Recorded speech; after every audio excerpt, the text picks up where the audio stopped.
right, so as we get started today, Stefan, I thought it might be helpful for us to just give a little framework and background of Jung's Red Book. Really, it started to develop at a time when Jung broke from Freud after several years of really coming up in his career and having this sort of crisis of identity in this kind of period of introversion, turning inward, diving into the unconscious space for several years and really dialoguing with all of these inner characters. And I think he's sort of famously quoted as saying, to the superficial observer, the Red Book will appear like madness. And many people still think that. Did he experience some sort of psychotic break? Was he in some sort of creative illness? But many also point that the things that he experienced during this time really laid the groundwork for his theory over the next several decades. So what are your thoughts about the Red Book? What can you share with us today as we dive into this complex topic? Well, you call me at a good time. You call me a good time to ask about this because I've currently I'm hiring animators and stuff. I'm looking to actually try to do this as some sort of little mini series of some sort, so I can actually like show the story. Because I think I have a lot of extremely controversial opinions. You used to are probably going to be like, all right, this chat is over. Like 20 minutes in, you're like, I'm done. I don't want to hear any more from this guy. Because I look at the Red Book, I read through it, I try to be as critical as possible because Jung is like a pretty famous kind of cult energy around them and all this stuff, and I try to like just kind of see it with my own eyes and all this. So part of me sees it as a creative illness. Part of me actually sees it maybe as Jung was blessed with the flash of the muse. Like literally the anima shows up, which is so reminiscent of the own ancient poetic muse. And she shows up, and part of me wonders that Jung, what he did is he extracted his elaborate theories out of this experience, or you could say he took the kernels that turned into the flowering tree of his Jungian psychology and all that type of stuff, his analytical psychology. And that's a beautiful thing in many of its own ways. But I wonder, was he getting the first draft of like an epic story like Dante's Inferno or an epic story of Paradise Lost, and he was getting that creative shattering of his mind, and he actually failed to stand up to that and fully realize it for what it could have been. And I say that because his anima at one point turns around to him and says, what is happening to you is art. What is happening to you is you're getting the introduction of the creative stuff. Now, he did create something out of the Red Book experience nonetheless, but I kind of tune it and juggle it around this way, and I look at it this way. And so it's hard to tell exactly what is going on, and maybe that kills kind of half the magic, because what really seemed to happen is that Jung was sort of stuck in his head, is the simplest way you could put it. And he describes lots of very interesting traits that were building up to the creation of the Red Book. For example, he was very much a sort of the cliche of the stiff rationalist scientist in some sense. Maybe rationalist is wrong, but he was very dismissive of the woo stuff, if you so wish. And he was very much trying to impress his friends like Freud, his friends like all the people who work with Freud, the psychoanalytic movement and all this stuff. And he saw, this is his words, he said fantasy was largely just a waste of time, according to him. And that part of yourself that can fantasize, if you will, he saw that as a sort of dilly-dally nonsense spending time thing and all this type of stuff. And I think the Red Book was the moment where his deep mind, his fantasizing mind, seized them by the, shall we say, cojones, and grabbed them and said, listen, motherfucker, this is real. Like you can't just study the mind. You can't just study imagination. You can't just study the unconscious and put like your little gloves on and go over here with your little spindles and like, and get your clipboard and all this and do this stuff from a nice safe distance. If you want to know what this is all about, if you want to know what the human experience is all about, I'm going to shove it into your reality and you're not going to be able to stop it. You're basically going to experience madness if you want to understand it. So there's a lot of different ways that you could label it, but I think fundamentally actually looking at it like a breakdown of Jung's ego and the introduction of an outside force, which he would call the unconscious, and asserting its will upon him is probably what I see happening the most. And what he was supposed to do in reaction to that is very interesting. Was he supposed to become an artist and change his path and become a visual artist? Was he supposed to become a psychologist like he did? Maybe that was his destiny as well. I don't really know. Who knows? It's hard to tell, but I see it. What I see there is what I sort of understand it at the moment. So hopefully that lays a picture. Yeah, it does. I mean, the book really starts off with this tension between the spirit of the times versus the spirit of the depths. And as you're saying, this sort of association and identification with the spirit of the times, you know, of who I am in this moment, very ego driven, very heroic consciousness, gets shattered. Even with like the dream of the death of Siegfried, and everything that follows within the Red Book of being pulled into the spirit of the depths, that unconscious space, the timelessness that exists, is that confrontation that forces him to face every aspect of himself that he thought was foundational, grounded, strong. All of those illusions begin to falter and break. And it's interesting that you bring up, you know, in this critical moment, was he meant then to go on to develop, you know, his psychology or to become an artist? And I think even in the tension that you see in Memories, Dreams, Reflections, but before he went into college, was like this struggle between, should he follow this more like rational thinking function, you know, scientific path, or should he follow something that was more of in line with his other personality, more artistic, more creative, more humanistic? And what's interesting is that he eventually blended the two. I think really that's kind of the beauty and the magic of Jung's work, is that he kind of has a foot in each realm Hmm. and can Hmm. hold that. But he was on the outside of it, right? Like even as he moved through medical school, he was observing occult phenomena, writing dissertations on it, and viewing it like a scientist, viewing it from this detached point of view. Is there anything in the Red Book that you feel really struck you the most? Any particular character or chapter or moment that you feel really culminated or struck you the most as powerful? Oh, it's a good question. Um, I think the thing that gripped me, the thing that took my interest the most, was the concept of it. It was the concept of it predicting World War One. I think that was the thing that kind of hit me the hardest about it. That's the big story in it. You know, actually, there's a lot more big stories in it that I might explore at some point in the future, like actually being haunted by dead people. Like that's another possibility related to the war itself, of course. There's the scene where he, like, obviously the sort of anima itself. Jung, we understand Jung's psychology as like the shadow is the big thing, and the collective unconscious. And then it's interesting. I've always found this interesting. The anima is this sort of like, it's actually parlance, or you could say synonymous with the idea of masculine energy and feminine energy. You often hear people talk about like, you know, the universe is yin and yang, masculine and feminine. But when you read through the Red Book, you don't really get that at all. It's not like Jung is necessarily interacting with the eternal feminine. He's literally talking with like an entity that's communicating with him in a schizophrenic way that is literally his, he calls it his soul. It's literally like a voice in his head in some type of sense. And it's an operant force. It's a living entity in some sense. And I can only see that as the muse. Like that's the same thing. It's the same spirit showing up. Maybe the Holy Spirit is another version of that as well. And I think that was Jung's introduction into this. And a lot of like the discussions that are going on between Jung and this anima are about, it's like Jung's secret destiny, secret struggle. Like, you are here to introduce the world to a new religion. And it's like, oh fuck, really? Like what? Jung's like, oh no, seriously, I'm gonna be that like weirdo now, starting religions and stuff. And she's like, yeah, it is, yeah, and it's gonna be, and it's artistic as well, and all these type of things. And so I find that very, very compelling to see how Jung was coming across this thing he called the anima, which later got distilled into a concept. But actually, I almost think the concept sterilizes the madness of what Jung was actually going through in some type of sense. So I've always liked that. I've always liked that side of things. And then of course the dead and the World War One stuff. There's lots of kind of antidotes and stuff in the middle. There's like some funny stuff with a guy who lives in the desert, an Egyptian monk, and all this. And you can see Jung wrestling with Christianity. And then there's a scene in the madhouse where he meets Friedrich Nietzsche. That's actually pretty eerie in some sense.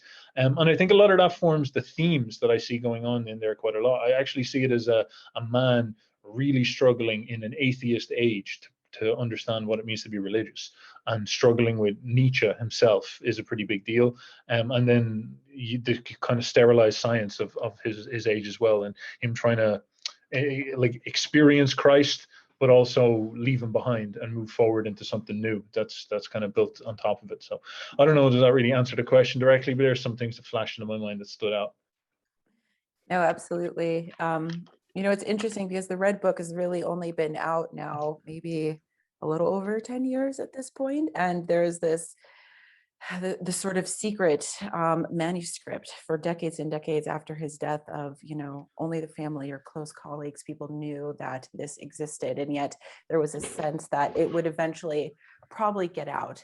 So the work of Sonu Shambasani, who really kind of worked with Jung's family to put this together into a cohesive whole so that it could come out, allowed for, you know, the public to engage with the Red Book. And I think it's then I think it's people approach it in really different ways. Like when I read this book, it's like poetry. It is like creative, fantastical fiction.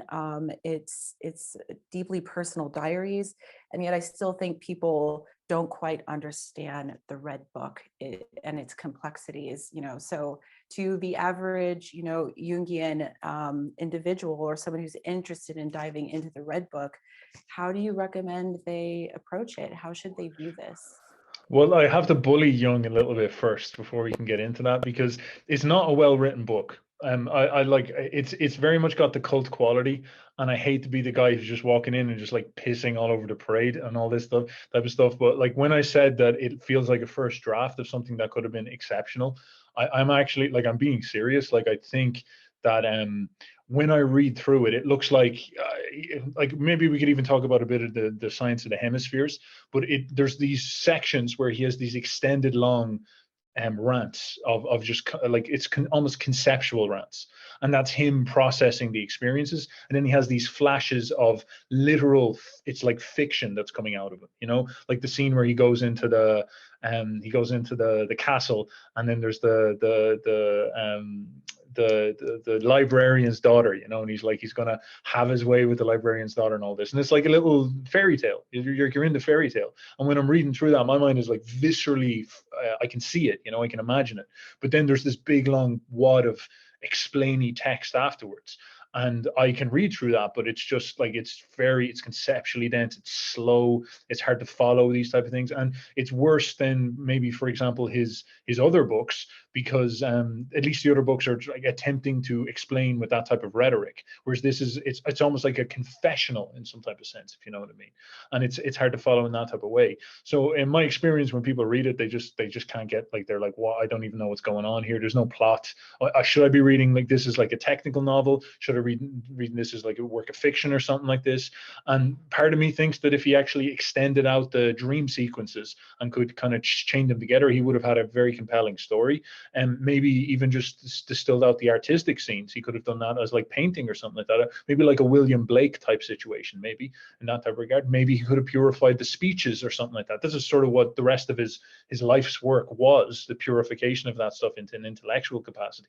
But I find that, yeah, when most people read it, they really, really struggle with the slog of getting to the intellectual stuff. So if I was to recommend people to try anything, I actually recommend them sit down with a piece of paper, try to go for the pieces that paint pictures. There's sections that you can very clearly tell are narrative, and actually get them to maybe draw that stuff out to help their imagination click online, and you'll start to put together quite a long plot. Like, for example, at the start of it, quite a lot of it is about him wrestling with the anima, him wrestling with what this means, the anima talking to him, taking him to a desert, and you get a plot out of that. And then there's this sort of sequence of ideas. Then she left me alone for the night, and the next night I was taken into the underworld. And then boom, he's going into the underworld again, and he's doing something in the underworld, and he explains afterwards what that is. But I think the explainy stuff can be left till the end, and you string together this thing where he's like, all right, he's sleeping, the anima brings him to the underworld, and then he does something with the desert, he plants a couple of seeds, and then he goes back to sleep, and then he goes back down into the underworld, and he builds up this underworld more. You can think of this like he's adding body to his unconscious or something like this. And then he goes deeper, And eventually he starts to show up at like little castles. He goes to these Egyptian monk deserts. He meets this guy called the Red One. He starts to go into meeting Nietzsche, trapped in a mental asylum. All these, the story begins to evolve in some type of sense. And then eventually he's like talking to Satan and God. And then you're like, all right, there you go. We've probably reached the end point at this point. And then the divine child comes, and you have a sort of arc of a plot pulled out of it. But the thing is that you kind of have to do the work, because it's not a finished product. It's something that you kind of need to extrapolate out yourself. And then I think when you go back over it and then you read over his rants, you actually get an awful lot more of what he's talking about, because you see it's almost like there was a dream story he was going through, and the rants were like his ego trying to pull itself together about like, what the fuck is happening to me here? Like, why am I hearing all this type of stuff there? So yeah, if I was to say anything, if I was to recommend how people could dive into it a bit more, I'd recommend that. I recommend the old school, grab a piece of paper and like a little baby, draw pictures as you're reading it through to try and make sense of it. I mentioned a little while ago in our conversation that, you know, kind of early on, I think we start to see the breakdown of the heroic consciousness through the Red Book, and Jung's sort of confrontation with having to reckon with his own, the sort of like destruction of his own foundational life aspects that had really defined him up to this point. And as we move both into the World War, but also into his own confrontations, you start to see these themes of the hero and his demise, and really having to face that as it goes into the underworld. And so this archetype of the hero that I think many individuals just identify and work with in early life in general is expressed through Jung's Red Book as well. So any thoughts on one, the sort of like archetypal identification with the hero, the naivety that might come with it, and that arc of ultimately having to transcend it? This is a good question. I think actually this is a very, very big idea, because fundamentally Jung is, I know he's Swiss, but he's fundamentally German in his spirit. Like, he's a Protestant minister, you know. And the Siegfried thing is obviously the Germanic hero, and that's obviously also a reference to Franz Ferdinand getting shot. Like, that's another aspect of that as well. And all of this stuff stacks on top of each other in a very profound way. Like, it's, you know, it's symbolic in its resonance. So I think what Jung would often say is that the whole idea of the individuation thing is that really it clicks into gear in an intellectual, cultural sense when you're about 40 years old. You could call that maturity. And the first half of your life is that you have to charge up the hill, and you have to assert yourself, and you have to build your castle, and you have to, you know, take on the world and build your stuff and all this type of stuff. But then like, you know, your testosterone's going to drop, and then you're going to hit 40, and then everything's going to be said and done, and you're going to have to kind of let go of that a little bit and prepare for the evening time of your life and all this. What are you going to do in that situation? And I think going alongside that as well is this very, very interesting problem with the Germans at that time, where I think he was seeing the world changing massively and very quickly and very rapidly. And Nietzsche talked about this as well. And there was this sense that they, like, the whole idea, and I say Germans almost as if it's like synonymous for European, because the Germans were basically the anchor of European civilization. Like, they were the center of it. The German Christians were the people who took over Rome, and they established West in all its essence as Germanic. And the end of the 19th century was essentially the implosion of the West. It was the God dying situation. Oswald Spengler saying the Western civilization is over. And it was like there's a lot of very, very interesting questions that are happening there. Like, what do you do from that position? Do you let go of your past, and do you try to mature into like a new way of going? You've lost the sort of vitality of your youth when you were like Germans running around the forests. Now you're like hyper civilized, maybe hyper sterilized groups of people who need to kind of transition into the sort of cultural aspect of things. And I think he was obviously wrestling with that quite a lot. The wars are the backdrop for how that was playing out. And I think it just has a very resonant harmony with what you often might have to think about on a personal level. Like, you do see yourself as the champion, the ego, you need to push forward in your life, but then at some point it clicks into gear and you need to start thinking maybe differently, maybe not less so from the position of radical action, and more so from the position of, you could say, mature choices and developing out patiently and things like this. And as I said, the sunset of your life, and as Jung would often say, developing a kind of content to your soul. I can talk on this for an extended period of time in many different directions, so maybe I'll let you kind of guide me where you'd like me to go with it.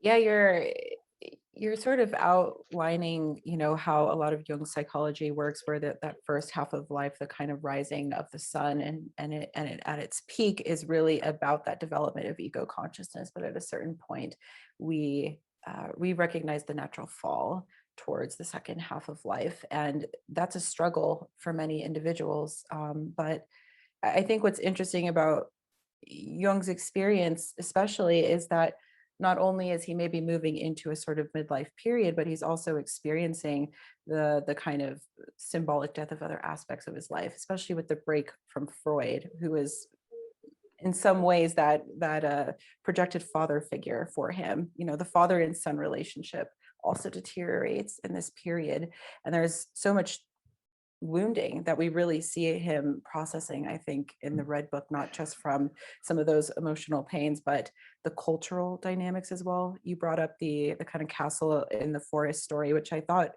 was such an interesting dynamic between the masculine and the feminine.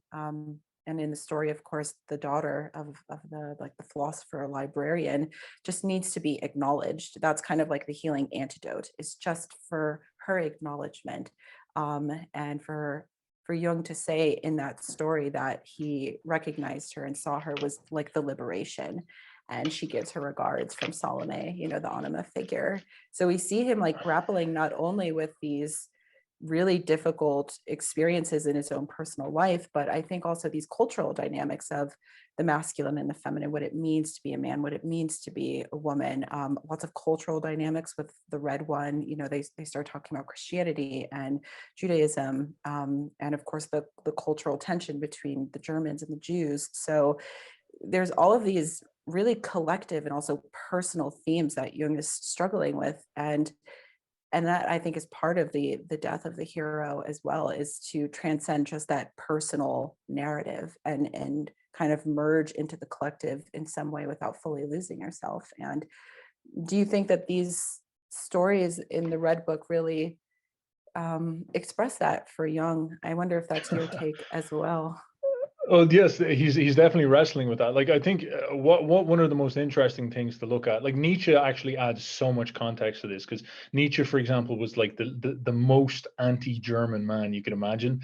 And even though he was a German, he was a Prussian, like, so he was the most Prussian German type you can imagine as well at the same time. Big hairy beard and spoke in German. Like, loved war, all these type of things, but he hated German nationalism. He liked Jews. He hated anti-Semites and all this type of stuff. And Nietzsche sort of represents, you could say, the intellectual exception. And the way you could think about this back in the day is, like, nowadays you have the sort of conservative establishment culture, and if you want to be like an intellectual, you want to stand out of you would like get into the punk rock movement or the kind of left wing movement or something like that. And maybe nowadays there's the left wing established culture and everybody's going to the right wing or something like this. But it's like you're going to the niche and all this. And so the Jews are always in a position of being like the outsiders, the niche.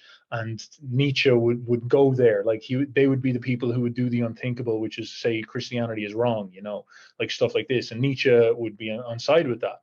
And he would look back at the Germans, and they would have this kind of like bumpkin Christianity. They guzzle beer, and they'd eat. They'd be nationalists who guzzle beer and talk about Christianity and hate the Jews. And it's like, all right, that's not a culture. That's just a load of people who are being annoying.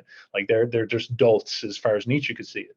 And Jung was like super intellectual in some sense. He was trying to break free from that as well. He wanted to be the exception, and from the stiff Victorian Christian German society, you weren't going to get you know, you weren't going to get like a sexual liberation or anything like this. And so Freud, a Jew, comes along and comes up with this like radical revolutionary perspective on psychology and our motivations and all these type of things, and it's super interesting and profound. And so Jung gets involved with this, and so this is him sort of breaking out of this. But of course, the psychoanalysis movement was really, like, for that reason, being an exception. It was sort of anti-Christian in some senses. Like, it was breaking against that. It was against the establishment. It was against the West and these type of things. Like, people have accused it of being like a subversive on all this type of stuff. And so on the one hand, his mentor Freud was bringing him this direction and consolidating his ego. And Nietzsche was sort of there as well, you know, like that was all, you know, break to the new thing. But then Jung was like, and he loved Christianity. He loved being German. He had all these parts of himself. Like, he was deeply identified with being European, if you will. So he was sort of stuck, like, probably like Siegfried is a Wagner thing. At one scene after the librarian breaks down, he watches a Wagner opera, these type of things. So Jung was like super connected with that part of himself as well. And I can see throughout it, like, there's actually this massive war where his identity is getting pulled apart from all these different things, where he's trying to decide, do I embrace Christ? Do I reject Christ? And then, for example, this thing with the red one where he's talking about how the Jews rejected Christ and it left them empty or something like this. He's fighting with all these forces, and his mind is trying to deeply process this. And then, you know, Philemon shows up, and he's a pagan magician of all things, and he's really trying to wrestle with all these various identities, and I guess you could say find his center in the middle of it all. That's really what he's trying to do. So he's actually like opening himself up to the blunt force of the quote unquote unconscious, and then letting all these forces kind of like bully him around, and him to draw his lines in the sand, like him to sort of say, you know, I'm not Freud, I'm not Nietzsche, I'm not like completely rejecting Christ and going like anti-Christ or something like that. But maybe I'm not also like fully Christian either, and maybe I'm not also fully Western or something like this. I'm me, maybe, is what Jung was trying to say in the end. So that's sort of what I see. Now, that's in a collective sense. In a more personal sense, what I find interesting is a lot of this stuff was mirrored in the choices he was making at the time. Precisely what I'm sort of talking about. Like, he broke away from psychoanalysis as a whole, and that was actually part of that sort of thing of saying, you know, like the kind of the critique of the Jews, you could say, is that the like Freud and all that, is that they're very reductionist. They would not be able to see the idealism of something delusional like Christ. Like, that's just sounds silly to them, you know. You hear them talk about Christ, like Sarah Silverman, it's like, oh, he was a criminal. But they would see things very reductive, and Nietzsche liked this about them. They were very, very realistic in some sense. And maybe Jung was dismissing that and saying there's more to life than just, like, we're not just driven by our sexual passions. We're not just robots. We're not just machines.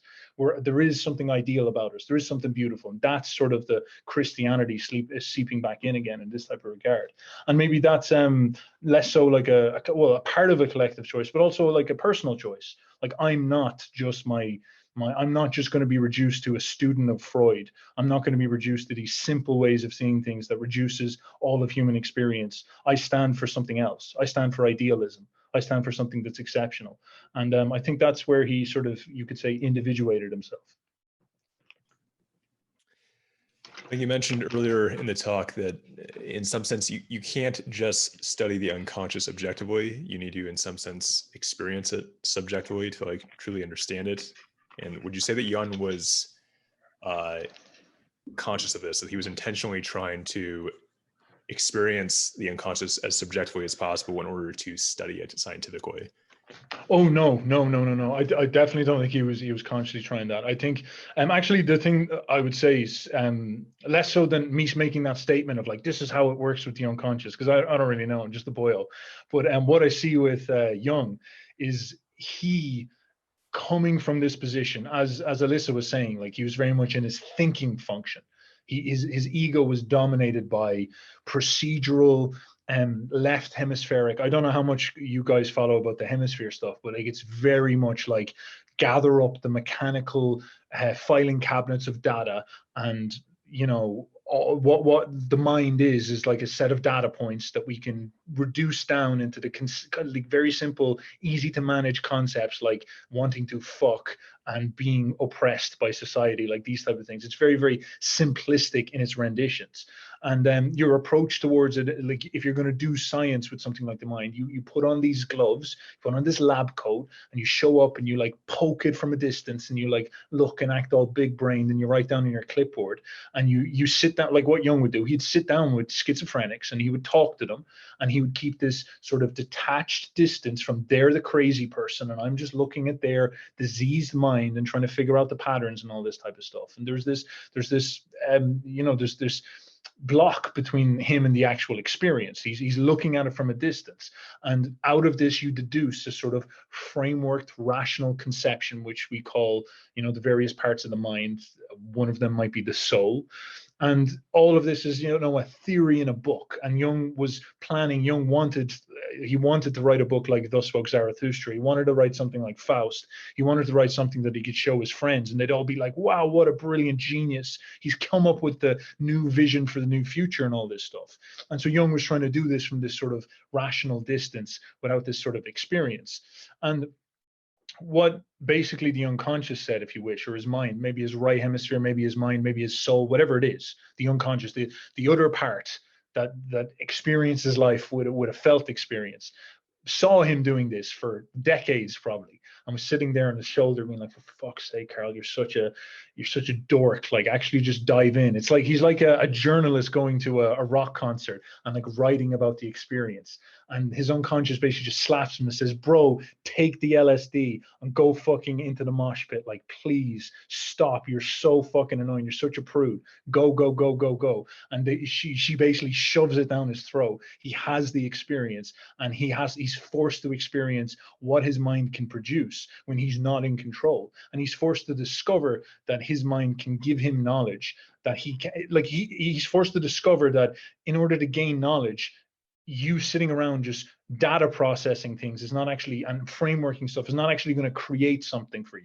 It's just going to be you rearranging the world that's already there. But out of you can explode this new fertile source of creative energy that will form into the foundations for something new if you so wish. And that's sort of what his mind, that's what I think his mind did to him anyway. His anima, his soul, his unconscious literally comes up and says, like, stuff like, you were abstracting me into an object. And he repents, he submits, he says, I'm sorry. He says, I'm sorry for turning you into an object. That was arrogant. That was a mistake. And she's like, yes, it was a bad job, bro. Now we're going to bring you down into the desert. You know what the desert is? This is your heart. This is your insides. This is what the inside of your soul looks like. This is where you've been keeping me, bro. It's like dead in here. There's nothing going on. You haven't watered in here at all. This type of thing. And so it's him coming in contact with, you could say, the source of creativity, the source of the imagination in some sense. And this is why I run with that sort of create a great work theme. Part of him probably wanted to create that prestigious work like Nietzsche, like Dante, like Goethe, and create this big visionary piece of work. And he was maybe pressuring himself to do this because he was coming up to 40. So that was the period of his life where he has to show up with the big genius piece of work because he's kind of running out of time. And he was stuck in a left hemispheric thinking function, trying to joggle around all these concepts. And you're never going to get anywhere doing that. It's literally like what writer's block looked like in some sense. I've worked with people with that. And what happens then is his mind says, all right, I'll give you what you want, but it's going to hurt. And she explodes out the creative imagination and makes him face all these ugly things about himself, and all these emotions come up, and it destroys him. It completely breaks down his whole frame and way of seeing things. But it's fundamentally the spark of creativity is awoken inside of him, and he never has a problem with being creative for the rest of his life. Like he's pretty much sorted in that industry once he's got that stuff sorted. It's like someone who takes a really big dose of acid, and suddenly, like, the next year later, it's like, bro, I need to kind of stop my imagination because I'm currently seeing things, as opposed to I'm lacking ideas, I'm lacking inspiration, this type of stuff. So would you say that the Red Book, an experience like the Red Book, part of his life, is something that creative people should inspire to, or that should aspire Good question. to, or thinkers should aspire to a Red Book moment to really become creative? They should shatter themselves. They should dive into this sort of almost self-destructive unconscious. Is that something to It's a good question. or is it dangerous? Oh, it's definitely dangerous, bro. Yeah, like I hate to say it to you lads, but yeah, it's probably the thing you need to do if you want to get up there to the top. But it's probably it could break you. Look at Nietzsche. Like Nietzsche was no joke, man. Do you want your sister to be wiping your ass for the last 10 years of your life after you say that you're going to defeat God? Be careful, bro. Like it's a big deal. What happened with Nietzsche is fascinating because Nietzsche was like viscerally creative. Like he had a very powerful soul, and he had this experience where he was just walking through the mountains one day, and he had this flash, like visual flash of this like entity that was 6,000 years above the sky, all this type of stuff. And he went back and he wrote Zarathustra in 10 days. And his life was like awfully tragic in some ways and awfully Chad in others. Like he was broken health wise, and he'd work himself up into a frenzy, go hiking, build up his strength. And then during these periods of strength, he would like write frenzily from all the thoughts that he was harboring while he was sick, and all this stuff would just pour out of him. And so Zarathustra burst out of him at one point as this like very fertile, almost well put together, constituted sort of story, if you will. And that's an example of a man who struggled an immense amount, and out of that came this kind of consolidation of a great work, if you will. And with something like Jung, it's sort of similar in some sense. Like he, as I said, literally wanted something, because you want the Zarathustra. You don't want to go through the experience Nietzsche had to go through. And Jung was sort of in a similar position where he wanted to create something great, but he had to be broken by it. And in order for the muse to choose him, he almost had to like have himself broken open so that he'd become a recipient for this type of energy. And so the Red Book was his way of experiencing that. Now, I'm not sure if that everybody needs to go through a schizophrenic break where you're like, women show up in your room and start talking to you, like this type of thing. I'm not sure if that's necessarily what you need. I'm sure you could induce this if you wanted to, or maybe it would happen to you if you're so chosen. For example, maybe psychedelics can encourage that job along. I certainly had experiences where I took a load of psychedelics and it switched on that part of my mind. I took them once, by the way. I didn't do them for an extended period of time. I actually think that's dangerous, but I took them a really strong dose once, and it erupted that creative part of my mind and switched it on for about 6 months, but then it faded away. And I kind of turned it on at that point, so I knew that it existed. It kind of died in me when I was in my teens, because school is like very procedural. And I realized that it was real then after that psychedelic trip. And so I tried to figure out ways that I could switch that side of myself on more permanently. And I actually came across Jung and dream reading. And my way of doing that actually was the thing that worked for me, and it switched that on. And I've never had problems with having ideas or creativity since then. Like I've just always been churning visual, like it's weird, I have like a visual flame on in my head all the time. Like it's just there, I built it into me. And I see that in Jung. I see that actually gave birth to itself in Jung, the part of your mind that fantasizes, it gave birth to itself in Jung during the Red Book. And I think it sort of stayed with him for his life. And to some extent. And as an artist, I think that's really what you're trying to do. It's like the Olympian flame you're trying to switch on. You're trying to switch on that creative part. And Nietzsche had that very strong, and it burst out into incredible epochs of power at times.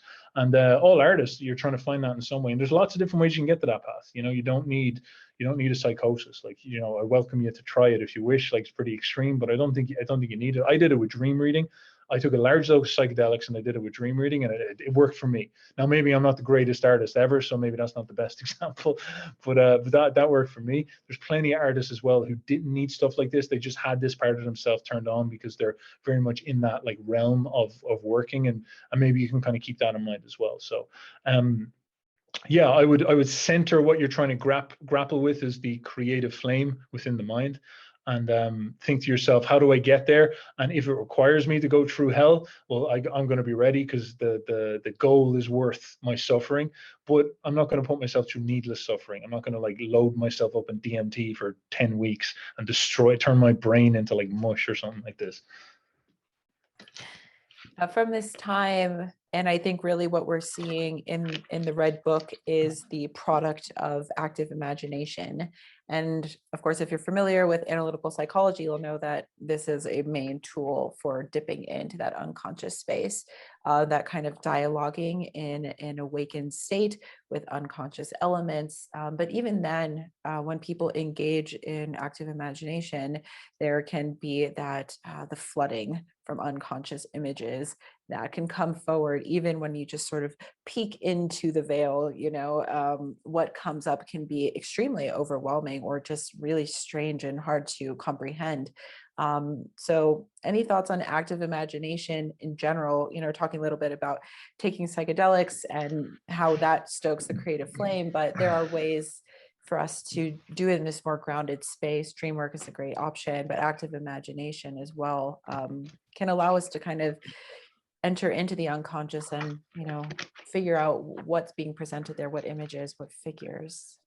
Yes, and that's a good question. And I actually, this is another thing where I'm going to say stuff that's heretical. Like this is probably the bit where you're like, all right, I'm done with this guy. But I think active imagination is oversold and a little bit overblown, because I think it misleads people, because people think that what they need to do is to sit down and open eye visual, like they're on drugs, like see, the anima.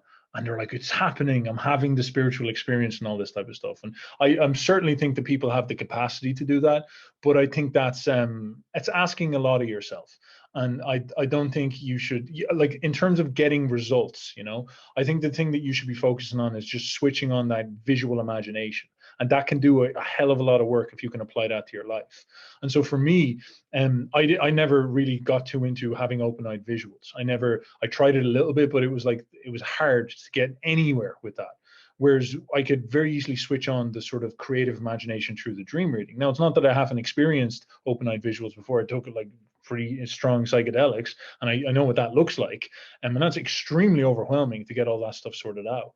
But I think maybe the simplest thing you could do when you're trying to actively imagine is that, in some sense, you're trying to sit down and switch on the colorful part of your mind. And I might talk about the hemispheres to kind of get into this a little bit more. And you could do that in very simple ways that you already know. I hate to say it's a kind of unromantic. Like, I'd love to say that there's this cool technique and all that type of stuff, but like in practice, I don't see this being practical for people. People just get misled by the idea more than they get to the point, which is to switch on that flame. Like a writer switches on their colorful flame of imagination. Like, when a writer's writing out a fictive novel and they're really getting into their fantasies, they're often there. They're often, as good as we could ever be, they're in the unconscious. This is why movies are littered with symbols, because that's scripting and bringing out stories. Like, that's basically doing what you're supposed to do. It might not be as dramatic as you're seeing it, or it's like completely possessing your mind and you're in a trance, but just writing on a page and getting out those things, it can take you really, really far. And I would recommend for most people to try stuff like that. Or if you want to really encourage the visual side of yourself, which will do a lot of the work. The left hemisphere is very linguistic, whereas the right hemisphere is very, very, very, very visual. And I have a feeling the right hemisphere is playing a part in this that is quite important. You could write a comic book, or you could draw something like William Blake if you want, like written and visual and all this type of stuff. And it really helps that side of the experience along. And in my experience, long term, I did dream reading like this. Like, for example, you write out a dream like a story. I would then just take the story I wrote, go to a coffee shop, sit down, I was doing English teaching at the time. And then after my class, I would sit down and write out, and you could say visualize out the dream. And that would reconnect me with that part of my mind that usually you just forget about when you go about your day. But I would bring the dream back up in a visual way, not just read through it, in a visual way. And this would switch that part of myself on. And it turned into this thing where I would leave the coffee shop, and it was like I was on, a pretty low dose of mushrooms or something like that. Like my imagination inside my head, my imagination was like flickering very, very easily from switching that on. And I consider that the thing you're looking for. That's the thing that served me the most, you know, that's your sort of creative dancing spirit. And I would always suggest to people to focus on getting that. And Buddhists talk about ways to get this with their procedures for meditation, which leads to visualization. Like that's one way, that's one path. And if active imagination works for you, go right ahead and do it. Like that, I think that's a great idea. I honestly think that people will get very far if they sit down and start taking stuff like their dreams or maybe those fantasy stories that they're saying to themselves and actually just start writing that stuff out like they're writing a little short story. It's going to take you very, very far, because you're only trying to switch on that part of yourself to really get the effects, and that's one of them. And then, like, as I said, like if you're doing dream reading in that way, that you're not getting too caught up with like, oh, does this symbol mean that, how does this all relate? But you're actually thinking in terms of, like, how can I just get myself into, it's like I'm trying to watch a movie, but the trick is that the movie's hidden within these words and I have to like unpack it in my mind. And if you can start doing that, it connects you with that part of yourself. There's even a little bit of science to back that up. And Jordan Peterson talks about this a little bit. There's like, weirdly, when you wake up in the morning and you go about your day, and you basically switch on into beta waves and left hemisphere mode, okay? And when you get someone to recall a dream, there's this spot in their right hemisphere that switches on, and the dream comes out of that. And so some people propose that the dream itself might be happening in the right hemisphere. And when you sit down and like I did in the coffee shop, resurrected that dream out of the words, I brought the vision back out. It was maybe me connecting myself with the right hemisphere in a way that I hadn't done in years. And over a long period of time, it may be just simple neurogenesis, just wired that stuff together and made me have that flame switched on. And so maybe that's something you can think about as well. So it's not necessarily a direct answer. As I said, it's a bit heretical, but in terms of being practical, like that's my experience. And I've worked with clients, I've worked with like quite a lot of people in my program, and I'm often talking about these themes. Do you see the Uberboyo project in general as about helping others light this flame? Yes, most certainly. I think there's two direct things. Like I'd like to get into proper storytelling. Like I'd like to get, and I look at movies and I understand movies as the purified version of that dreamy fantasy right hemisphere mind.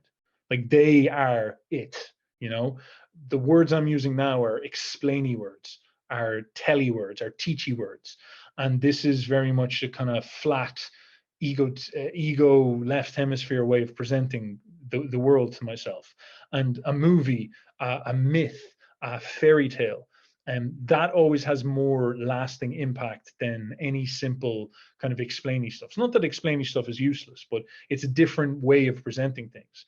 And I think that if you can switch that on in yourself and bring that to your life, and there's lots of different ways you can invoke this, and I'll talk about some very practical ones now in a second. But in a kind of big sphere, I'm super interested in actually like trying myself as like a person trying to individuate as, you could say, an artist. I'd love to get into a position where I could make films or make something where I can just get my fantasies. I don't have to explain myself. I will not explain myself. I just present the story and people see what I see in my head, because that's the greatest challenge for me. I can talk to you all I want, but I'll never be able to show you the kind of flickers of visions that are passing by my mind's eye as I'm talking to you about this type of stuff. And my goal is to get to the position where I can let that out. But then in terms of like, how does that become practical, and what can you do with people in order to introduce that into your life? Certainly, I actually think this is a pretty big deal. And if you can bring it into your life in a simple, down-to-earth way, it can be absolutely life-changing. And the simplest way possible, your ability to articulate yourself. If you often hear people say, can you think in pictures and present your ideas in that type of way? Like I very much think in pictures and talk in that type of way. Einstein was very much like this as well, if I am to put myself in the same sentence. And to give you a simple example, when you're trying to teach abstract concepts and all this type of stuff, you'll often notice that good teachers are really down to earth. They're really good at, Jordan Peterson's a great example. They're really good at taking a big abstract concept and digesting it down into a simple anecdote or story or visual that you can see very, very clearly. Generally, good communicators are visual communicators, and it's just a connection they have between their words and this sort of part of their mind. And on the simplest level possible, like one little life hack that you can do is try to snap those two parts of yourself together. And I think, yeah, one of my main main goals with people is when I talk to them is to try get those two parts of themselves put together. And there's lots of connotations from this as well. And one last one I'll say as well is that a lot of people come to me and they talk about discipline and willpower and getting stuff done and motivation and all this. I think that's a hugely important thing. You have to have an internal locus of control. But one of the things you'll learn eventually is that, and Arnold Schwarzenegger talks about this, that will is created by the vision. So when Schwarzenegger was sitting down in the gym and he had all these weights around him, and he's lifting them up and he's feeling those big biceps burn, and he's in his head and he's like, why am I doing this? You know, he's not going to persuade himself logically why he's lifting these weights, but he'd see this vision in his mind of like a beautiful physique, you know, the ideal bodybuilder. He'd see that vision, and that vision would evoke out of his nervous system fire and energy and will and desire. And because of the vision, he would gain the ability to do those extra reps that would bring him closer to the vision. It's not like he grit his teeth and be like, willpower man, discipline man. It actually wasn't like that at all. The inspiration pulled him forward. And that is a very, very deep and big idea, very, very deep and big truth, and often something I'm trying to work on with people, because this is often what a lot of people lack in a nihilistic age. There's no big picture. There's no vision that they're going towards. And so that is another consequence. Like, you switch on this part of your mind, it gives you these secret powers like this, where you actually can see what you're doing with yourself. Why do you think athletes and the normies are so into like law of attraction and visualization? I'm actually huge into that. I'm like the most hardcore scientist you can come across, but I actually genuinely think that works. I think that is one of the smartest and most powerful things that people can do in the sort of normie age of like anti-religion and anti-spirituality. Like, that's a pretty good habit that kind of broke in there. Maybe you could make it a bit more empowering than like, please universe, just give me my stuff, but it gets people into their visual mind and gets them to imagine something better. And that's a pretty big step. That's a pretty big step forward. So yeah, I'll leave it at that because I'm saying a lot. All right, looks like we are about out of time. So thank you so much, Steafan, for joining us today. Do you want to share any closing thoughts, or where people can find your work, where they can go subscribe to you so they can follow you further? Oh yes. Well, you can find me on Uberboyo. If you want to go there, you can check out. I've got a big channel where I rant about all this stuff at excess length. And yeah, I cover it all there. So thank you very much, everybody. It was a pleasure. And sure, I guess I'll talk to you soon. And yeah, thank you very much. Thank you for the questions. Thank you, Alyssa. Thank you, Arran. And thank you, Tanner. Best wishes to you. And yeah, the movies. Let's try to get the movies sorted. Cheers. Thanks, everyone. So we've got a couple more events coming up this month. If you want to check it out, we'll be linking up with Chris Gabriel from Meme Analysis and Matt Johnson from Spirit Fire Tarot to do a deep dive into the High Priestess Tarot card. We'll have a workshop on the Hero's Journey, Saturday, June 19th, and a couple of more talks. Marie Stein joins us in July for a discussion on the Jungian revolution of our time. So head over to goldenshadow.org for more details. Thanks everyone for coming. If you find this podcast useful, please consider supporting us on Patreon.